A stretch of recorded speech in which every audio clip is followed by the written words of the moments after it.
Hello everyone. आज हम चरक संहिता उत्तरार्ध के ग्रहणी दोष चिकित्सा अध्याय के बारे में पढ़ने जा रहे हैं।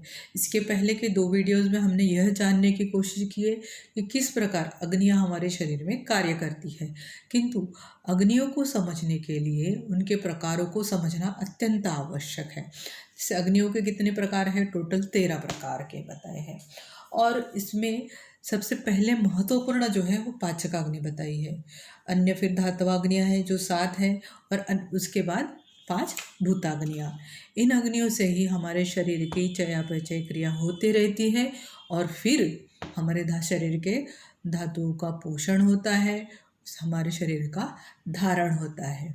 किंतु यदि अग्नि यह कुपित हो जाती है, या अग्नि का अंध हो जाना, अग्नि का अत्यंत बढ़ जाना, ये दोनों भी तीक्ष्ण हो जाना या फिर मंद हो जाना, ये दोनों भी विकारों को उत्पन्न करता है। तो यहाँ पे ग्रहणी स्वरूप एवं कर्म जो बताए हैं इस अध्याय में, वो पेज नंबर 462 पे बताया गया है कि किस प्रकार से अग्नि हमारे शरीर में आश्रित होती है ना।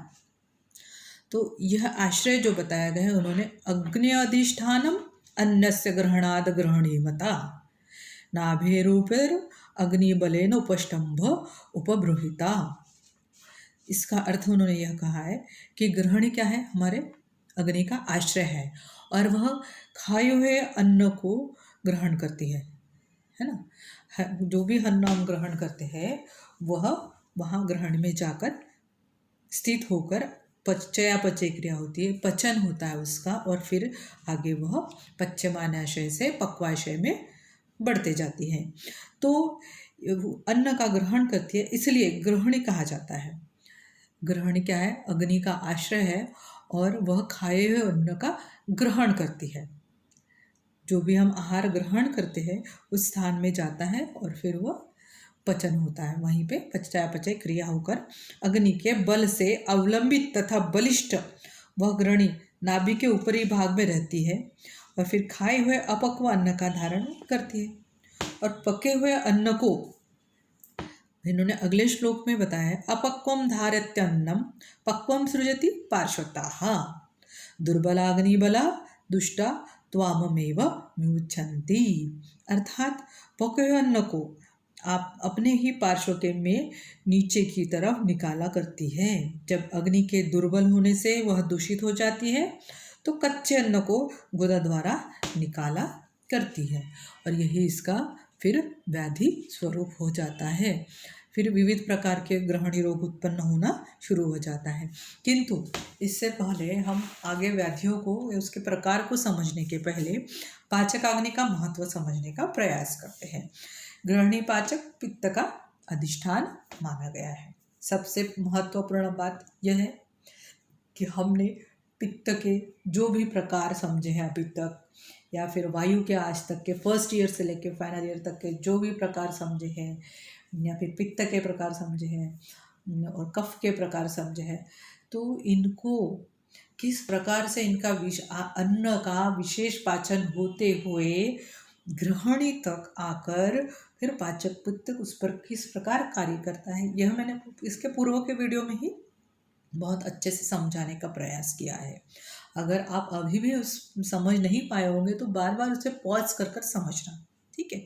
पाचक पित्त की रक्षा में सदैव तत्पर रहना चाहिए। क्यों?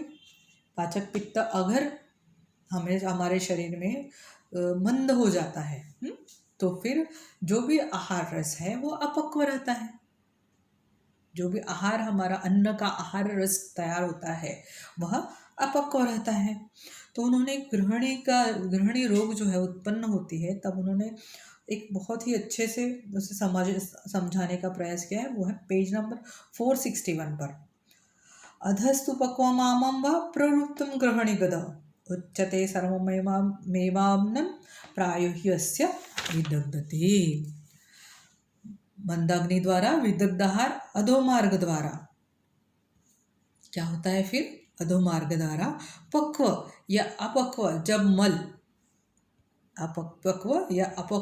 जब मल के रूप में होता है तो उसे ग्रहणी रोग कहते हैं। फिर से हम इसे एक बार समझने का प्रयास करते हैं कि मंदाग्नि द्वारा विदग्ध आहार, आहार कैसा है, विदग्ध है। जो जो सबसे सर्वप्रथम क्या होता है, आमाशय से होते हुए फिर आहार जो है वह विदग्ध होते हुए पक्वावस्था में आने के लिए फिर अम्ल रस की वृद्धि होती है, अम्ल रस की वृद्धि होकर पित्त की वृद्धि होती है, और यह सभी कार्य जो है पाचक पित्त का है। किंतु अगर पाचक पित्त की विकृति हो जाती है तो मंदाग्नि हो जाती है, और मंदाग्नि द्वारा फिर क्या होता है, विदग्ध आहार ही वैसे ही रह जाता है, और फिर वह अधोमार्ग द्वारा पक्व, कभी पक्व भी होता है तो या अपक्व भी होता है, तो भी वह मल के रूप में होता है, मल के रूप में शरीर से बाहर निकल जाता है, उसे ग्रहणी रोग कहते हैं। ग्रहणी रोग में अन्न जो होता है कच्चा निकलता हो या फिर पक्व निकलता हो, वह सभी विदग्ध होकर निकलते हैं। उसी को मैंने फिर से आपको दूसरे वाक्य में समझाने का प्रयास किया है कि ग्रहणी रोग में अन्न कच्चा निकलता है, इसमें पूरा ही अन्न पक्व होकर, या अन्न रस जो रहता है वो पूरा पक्व होकर निकलता है, आम रस के साथ निकलता है, आम रस हो पक्व निकलता हो या फिर सभी विदग्ध होकर निकलते हैं। ग्रहणी रोग में सबसे महत्वपूर्ण है कि ग्रहणी कला ही दूषित हो जाती है।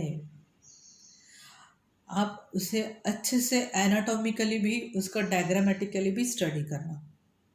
आप थोड़ा एनाटॉमी में जाएंगे तो आपको ग्रहणी कला समझ में आएंगी।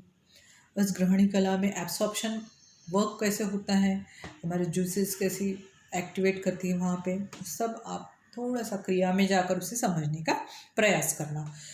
फिर इन्होंने बताया है कि ग्रहणी रोग की उत्पत्ति किस प्रकार से हुई है, तो इसे आप पेज नंबर 460 पर, आप पेज नंबर 460 पर टर्न करना, और श्लोक नंबर 41 है, 15वें अध्याय का हमारा श्लोक नंबर 41 है। ग्रहणी रोग की उत्पत्ति क्यों होती है? हम समझते हैं कि ग्रहणी रोग सिर्फ पाचक पित्त के ही कारण हो सकती है या पाचक पित्त के विकृति के कारण होती है, तो इसके मुख्य हेतु पर हमें, हेतु या हम कह सकते हैं कि उसके निदान जो है वो जानना अत्यंत आवश्यक है, अन्यथा हम सिर्फ पढ़ते जा रहे हैं और बस लर्न करेंगे तो ऐसे नहीं चलेगा। तो इसमें ग्रहणी की उत्पत्ति के बारे में श्लोक में बताया गया है कि यो ही भुक्ते विधिक्तत्वा ग्रहणी दोष जानगदान स लोल्याभ लभते शीघ्रं वक्ष्यन्ते अतः परंतु ते जो मनुष्य जिह्वा के चंचलता से आहार की विधियों को छोड़कर जो हमारे आहार विधि विशेषायतन बताए हैं, जो नियम बताए हैं भोजन के, वह छोड़ दिए उन्होंने, अर्थात आहार विधि विशेषायतन का नियमों का पालन ना करते हुए अनुचित रूप से अगर वह व्यक्ति आहार करता है, आहार ग्रहण करता है, या ग्रहणी की विकृति से होने वाले रोग की शीघ्र ही प्राप्ति, ऐसे व्यक्ति को अगर वह सही तरीके से आहार ग्रहण नहीं करता है तो ग्रहणी की विकृति से होने वाले रोग की शीघ्रता से वह प्राप्ति करता है। पाचक अग्नि की विकृति से ही ग्रहणी कला की विकृति हो जाती है। Very simple.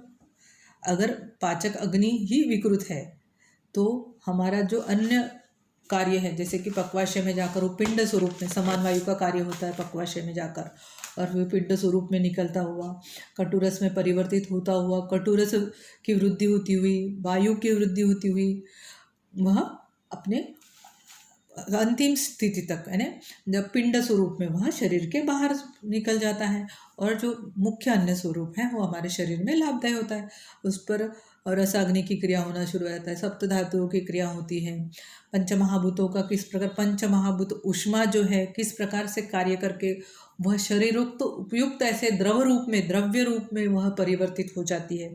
इसके बारे में भी हमने इसके पहले पढ़ा है। अब हम यह धीरे धीरे हम ग्रहणी रोग कैसे, किस प्रकार से होता है, हर बार हम समझ रहे हैं कि अग्नि किस प्रकार से कार्य कर रही है, ठीक है, लेकिन अब कार्य करते करते इसके कारणों में क्या महत्वपूर्ण है, तो सबसे पहले अभोजन है। जो भोजन है हम समय पर अगर नहीं करते हैं, अभोजनम, भोजन न करने से बहुत देर तक हम सुबह उठे, हल्का फुल्का पानी पी लिए और फिर भोजन नहीं किए, इसके बाद अजीर्ण होने पर भी भोजन करने लगे। कभी कभी तो रात का भोजन हम खाने के बाद जीर्णावस्था में नहीं जाता और फिर हम उसे फिर भी उसे ग्रहण करते हैं, उसके ऊपर आहार ग्रहण कर लेते हैं। लेकिन प्रातःकाल आहार कभी भी, रात का भोजन जब तक के पचता नहीं है तब तक के प्रातःकाल भोजन नहीं करना चाहिए। यह एक आहार विधि विशेषण का नियम भी है। अधिक मात्रा में भोजन करने से भी,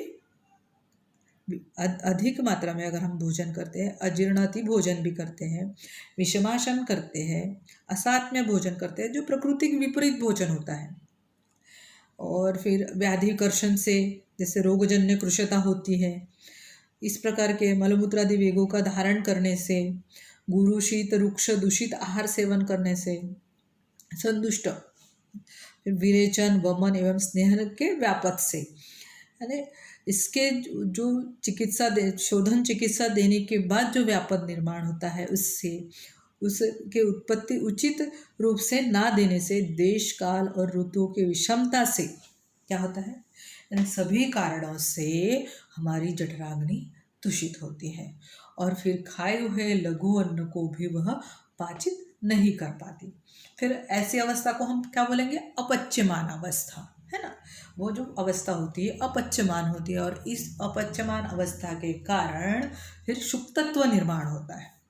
शुक्तत्व क्या है, शुक्तत्व हम अम्लत्व जो रहता है, आम रस निर्माण होते रहा है, अन्न विष जिसे हम कहेंगे वो रहता है, और फिर उसके बाद विष के समान होकर वह फिर ग्रहणी रूप में परिवर्तित हो जाती है और फिर ग्रहणी रूप वहाँ पर उत्पन्न हो जाता है।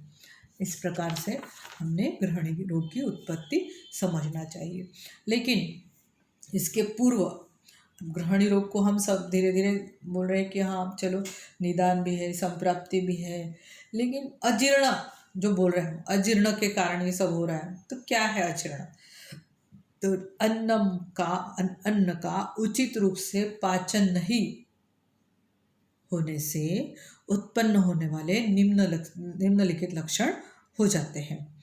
विष्टम्भ, विष्टम्भ सदनम, इसका हमने कहाँ वर्णन देखा है, पेज नंबर 462 पे ही इसका हमें बहुत अच्छे से वर्णन मिला है।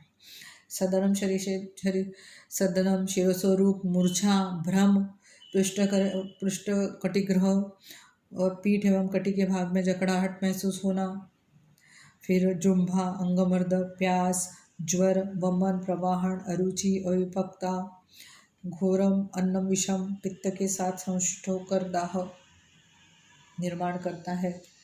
ये सब प्रकार जो है ये फिर उसके बाद फिर कफ सृष्ट होकर यक्ष्मा, पीनस, प्रमेह आदि कफजन्य वात सृष्ट वातजन्य रोग, आमविष जो होते हैं मूत्राशय में प्रविष्ट होते हैं, तो फिर मूत्र में संयुक्त होकर मूत्र विकार उत्पन्न करते हैं।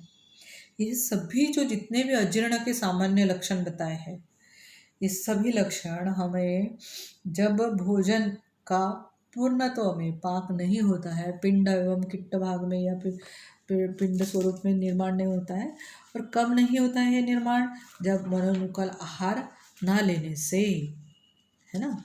जब मनोनुकूल आहार नहीं लेते हैं तो ऐसे समय जो क्रियाएं होती है शरीर में, उन क्रियाओं द्वारा यह स्थिति निर्माण होती है, आमविष जो है वो निर्माण होता है।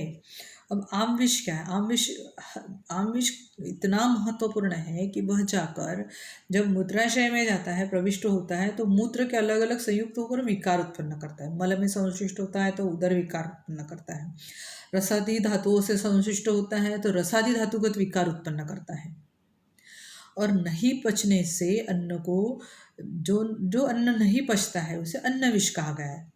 और यह अन्न विष क्या है, स्वतंत्र रूप से हमारे शरीर में कार्य करता है। अब किस प्रकार से, जिस धातु मल दोष से संयुक्त होता है उस प्रकार रोग उत्पन्न करता है। अभी मैंने आपको यही समझाने का प्रयास किया है कि जब जब यदि वह कफ से संश्लिष्ट होता है तो यक्ष्मा पीनस प्रमेह आदि व्याधि निर्माण होते हैं। यदि वह वात से संश्लिष्ट होता है तो वातजन्य व्याधि निर्माण होते हैं। पित्त से संश्लिष्ट होता है तो पित्तजन्य व्याधि निर्माण होते हैं। और अलग अलग प्रकार के जहाँ जहाँ वो संयुक्त होते जाएगा, संश्लिष्ट होते जाएगा, तब वह उन स्थान पर जाकर विकार उत्पन्न करेगा। चरक ने पाचकाग्नि के मंद होने पर अन्न विष की स्वतंत्र उत्पत्ति मानी है। चरक संहिता में पाचकाग्नि के मंद होने पर, देखो पाचकाग्नि का मंद होना यह कितना बड़ा कारण है संपूर्ण शरीर में व्याधि को उत्पन्न करने का। और यही कारण है कि इसके अग्नि के और उन्होंने सूक्ष्मता से अध्ययन करने के लिए विषमाग्नि, तीक्ष्णाग्नि, समाग्नि और दुर्बल अग्नि, इनके बारे में भी वर्णन किया है। विषम रूप से आहार पक्व करती है, धातुओं को विषम बनाती है। अर्थात जब हम जो आहार लेते हैं वह अगर विषम अवस्था में है, हम अगर विषम अवस्था कहने के पहले हम बोलेंगे कि किसी भी समय पे ले रहे हैं, कोई भी मात्रा में ले रहे हैं, रस कोई भी ले रहे हैं, कोई अधिक मात्रा में रस ले रहे हैं, कोई समय अधिक किसी भी समय पर ले रहे हैं, तो यह विषम स्वरूप हो गया। और ये विषम रूप में लेने पर वह आहार कैसे पक्व करती है, विषम रूप से आहार पक्व करती है। तो विषम रूप से आहार पक्व करना है ना, कोई कभी अधिक पक्व होना, कभी अल्प पक्व होना या अपक्व होना, यह अवस्था निर्माण होती है। तो धातु भी विषम होंगी। धातु कभी कोई धातु अधिक दिखेगा, रस धातु अधिक दिखेगा, रक्त धातु अधिक दिखेगा, या कोई भी एक धातु अधिक आपको समझ में आएगा। तीक्ष्ण अल्प भोजन करने वाले व्यक्तियों की धातुओं को शोषण करती है। अगर अग्नि तीक्ष्ण है तो जो आहार ग्रहण किया उसके साथ ही हमारे शरीर के जो धातुएं हैं, उनका जो पोषण करने वाले द्रव्य है, उनका भी वह शोषण कर लेती है अगर तीक्ष्णाग्नि है तो। समाग्नि हो तो सम रूप से पाचन होता है, धातुएं भी समान रूप से बनती है। अगर दुर्बल अग्नि है तो विदाहित अन्न ऊर्ध्व दिशा से, अगर अग्नि हमारी दुर्बल है तो विदाहित अन्न ऊर्ध्व दिशा से निकलती है, अधः विरेचन द्वारा बाहर प्रवृत्त होती है। इसलिए अगर दुर्बल है तो वह मन और विरेचन द्वारा हमारे शरीर से वह बाहर प्रवृत्त होती है। ग्रहणी रोग का अन्य लक्षण क्या बताया उन्होंने, तो पेज नंबर 462 पे उन्होंने चरक चिकित्सा स्थान श्लोक 15 अध्याय में 53वां श्लोक बताया है उन्होंने। तो उस श्लोक में उन्होंने बहुत ही सुंदर वर्णन उसमें दिया है कि किस प्रकार से अग्नि के ग्रहणी रोग के लक्षण दिखाई देते हैं। अतिसृष्टम पिबद्धम वा द्रवम तदोपदिश्यते।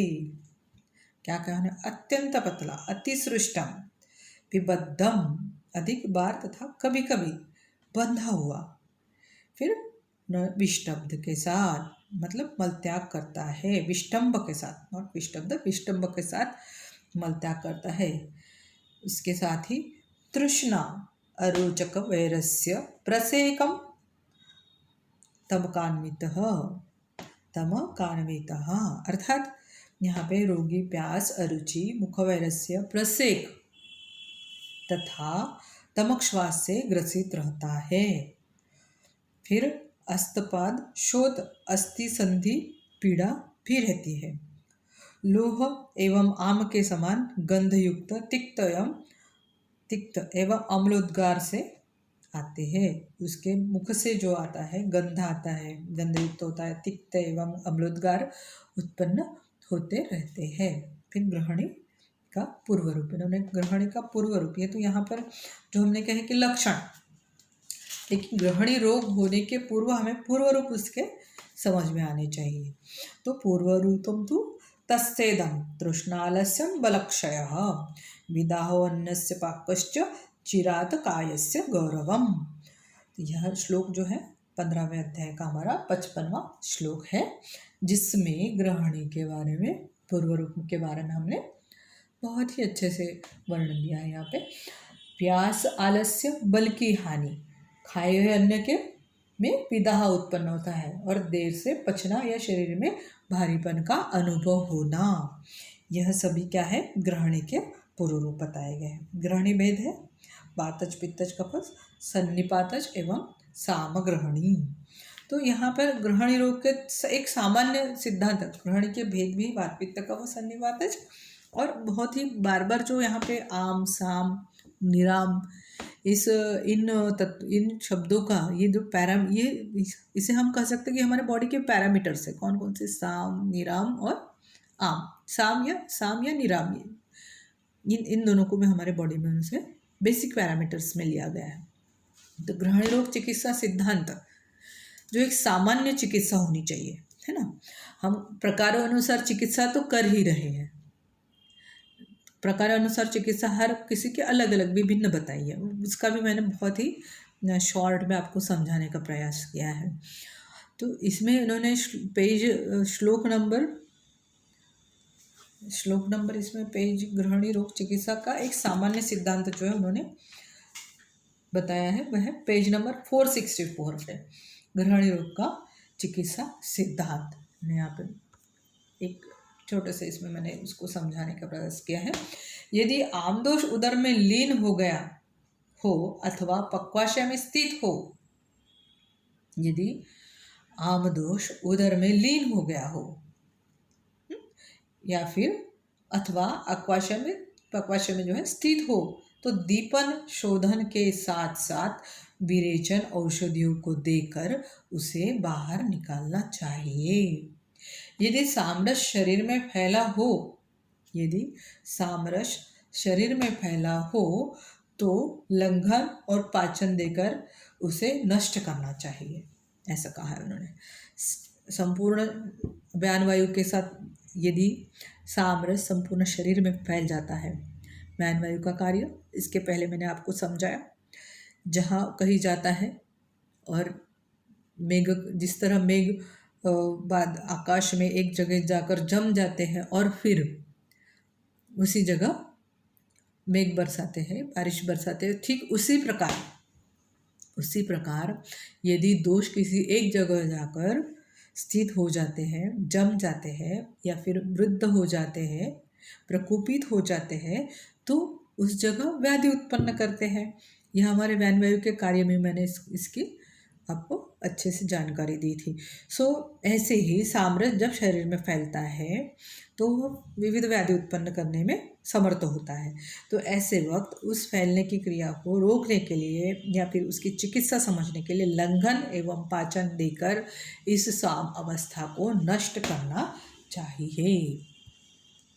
ठीक है, तो यहाँ तक आप ग्रहणी चिकित्सा के लक्षण, ग्रहणी चिकित्सा अध्याय में जो है मुख्य जो मैंने बताया कि अजीर्ण की सामान्य अवस्था क्या होती है, इसके सामान्य लक्षण क्या है, सामान्य निदान एवं संप्राप्ति क्या है, ग्रहणी की उत्पत्ति कैसे होती है, और सबसे महत्वपूर्ण है कि व्याधि को होने के पहले ही उसके पूर्व रूप में ही समझ जाना,